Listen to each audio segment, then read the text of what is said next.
Hello, back for some more Pilates. So I put together a little sequence slightly different from the last one. So the last one focused on our relaxation position. So for this series, we're focusing on a different position for our little sequence, which is 4-point kneeling. So I'm going to show you how to set yourself up for a nice safe 4-point kneeling, and yeah, just have fun. Same rules apply. Please listen to your body. There is nothing here that we're going to do that would put you at any risk or that is not safe. But as always, please just listen to how your body is responding to everything that we do. And if it does feel uncomfortable or you're not feeling it at all or enjoying it, please just stop at any point. A couple of things on 4-point kneeling, we're on our wrists quite a lot. So if you do have quite tender wrists or quite fragile wrists, you can, if I just show you, use a little a pillow or a little towel, folded towel. You can roll it up like so, and you can just place your hands in 4-point kneeling, place a towel under the wrist just to give you a little bit of extra support for the wrists. We will take little breaks, so each time we take a break, make sure that you give your wrists a little kind of roll out both directions, and then you can take a little stretch through the forearms, which feels really nice too, like so.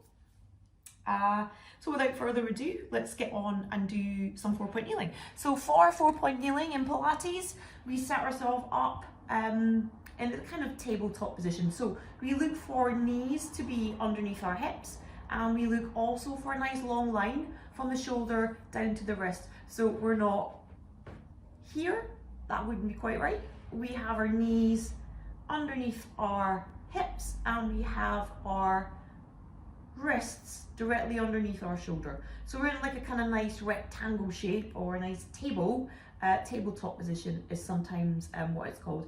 The neck stays long. I'm going to obviously be looking to kind of speak to you so you can hear me.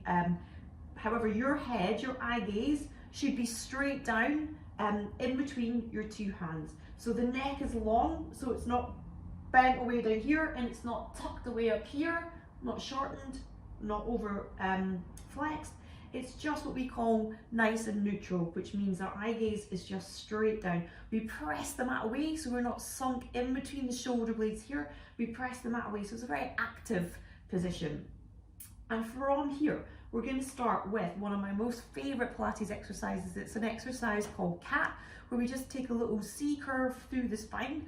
So you take a little breath in to prepare, and starting from the bottom of the spine up, you tuck your tailbone or your seat underneath you, and then you just start to ripple through the spine into a little C position. The head drops, so make sure that your crown of your head is down towards the floor. Your eyes now should be towards your thighs, and you're in this nice C position of the spine. So you're using your abdominals to help hollow you out, and then as you exhale, you just lengthen your head and your tail away to come back to your start position, so your nice tabletop position. So again, if I show you breathing in, keep pressing out the mat away so you don't sink down. So we're lifted through our breastbone's away from the mat. We tuck our tailbone underneath us, and then we use our abdominals to scoop the belly. Head drops, really heavy with the head. You can take a little shake of the head. So no, yes. And then you lengthen your head and tail away from each other, each time pressing that floor away. So just one more like that. Do it nice and slow. Feel a nice stretch through the lumbar spine here. This is a lovely one. And then release back to the neutral. To get a little bit of an extra stretch with this, I'll show you a little trick. So same thing. Wheel the spine into this little C position, and then you're just going to start to press away from the hands. Try and keep that little C curve as long as you can. You should start to feel a nice stretch around the back. So the weight comes out of your hands. It's all in the knees and the hips now. See if you can keep that C. When you feel like you're about to lose the C, release your pelvis. Come back over the wrists, back into neutral. So breathing in, exhaling, scooping into your little cat position, Drop the head, neck nice and heavy here, release the neck. Keep that C curve, push away from the hands, try and scoop the abdominals, it's controlling that seat, it's keeping you in that shape, keeping that flex spine. Take the weight out of the hands, all the weight in the abs, release the pelvis, and coming back over into your tabletop. Perfect. From there, we can move into a little thread the needle. So thread the needle is a rotational exercise for the spine. So we get a nice bit of rotation through our spine, and it's really super easy. You just take one hand off the floor and you turn the palm to face up. So now really super supporting yourself just through one side, so it can feel a little intense, but keep pressing the floor away. You're not dipping down into the shoulder, really active here, breastbone's lifted. Palm up to face your eye gaze, and all you're going to do is start to feed that hand, that arm, through the opposite arm. You take a bend in the opposite arm and you start to lower yourself down as the spine rotates. Really reach through that opposite hand, and then you push yourself back up. Hand back down to the start position. So that's you threading your needle. So this is you threading, taking a little twist through the spine. Make sure the head comes with you. So you'll see when I did that, my ear is down towards the floor. Lost you there. Same on the other side. So palm, little rotation, and back, and down, same again. If you want, you can place the back of the hand and just feed it through, sliding it along the floor. Press the mat back up, back to your start position, same again. Ear, you'll see, down towards the floor, other ear up towards the ceiling, and then back to your nice neutral position, your nice start position. From there, you can take a little swish of the tail, so hips to either side. So like a little boogie through your lumbar spine, a little tail swish. Imagine you have a tail stuck to your bum and you're just swishing it from side to side. The eye gaze always staying straight down, so the neck is always long, pushing the mat away or the floor away. Draw those abdominals up in towards your spine, so they're not kind of hanging down, they're looking after your spine. Perfect, good. From there, a little press and release. So this time we are going to take a little dip as the shoulder blades draw together. The arms stay nice and straight, and then we press the mat away. Yeah, so the arms stay straight, the shoulder blades draw together on the back when we're down here, and then they separate as we press away. We lift the breastbone, we open through the collarbones, dropping down, pressing away, dropping down, pressing away, arms stay straight, dropping down, pressing away, last little one, dropping down, pressing away. Perfect.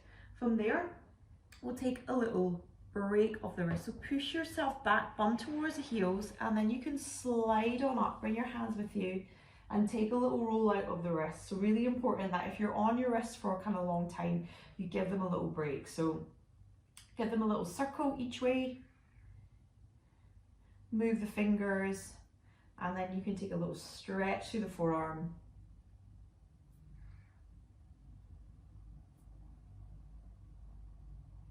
Perfect.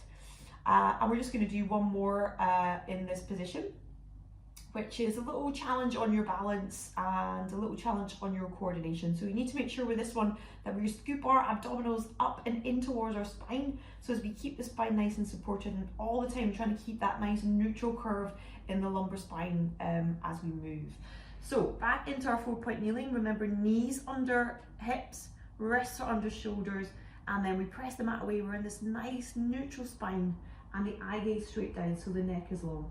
This time we're going to take one leg back behind us, keeping the toes in contact with the floor, so in a nice long line there, and then the opposite hand forward, keep the hands in contact with the floor, and then bring them back to your start position. Same on the other side. So just slide the leg in line with the hip, slide the arm in line with the shoulder, and draw everything back underneath you.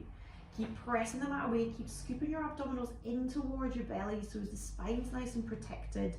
Imagine you've got two lights on your hip bones, so the hip bones stay nice facing the floor the whole time.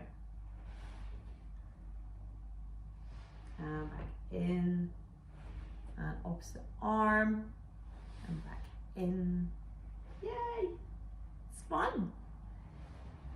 We're gonna get really jiggy in a minute. We're just learning the movement here. Cool. So now we have that movement. Let's turn it up a notch. Let's challenge ourselves a little bit more. One leg back, one leg forward. This time, take a breath in. Really think about drawing those abdominals in towards the spine. So belly button in towards the spine. And then you're going to float the arm and the leg, trying to keep them nice and stable through the spine. Yeah. So watch gravity doesn't pull you. It's going to want to pull you to one side. You've got to resist that. Lengthen arm and leg away from each other, back down, and draw everything back to your start position. Same on the opposite side. So start, just walk the hand and the leg out in the straight line, and then float it up without this happening. So we're not going into the low back. The back stays nice and neutral. Down, and back under. Which side? Lengthen, lengthen, lengthen. So reach the arm, reach the leg. Feel that nice stretch across the body. So a little diagonal stretch happening here. Opposite hand to opposite arm. Keep the ribs connected underneath you to the pelvis, really reach. Keep the eye gaze down. Keep the hips square and the shoulders square. Good. And then press back into your rest position. This time if it feels nice, you can stretch out. Put your forehead down towards the floor. Take a little rest there. And then you can come all the way back up. And that is our little sequence for today. Again, as many as you want, 3, 4, 5 times a day, knock yourself out. Again, there's nothing there that's too strenuous, and yeah, just have fun.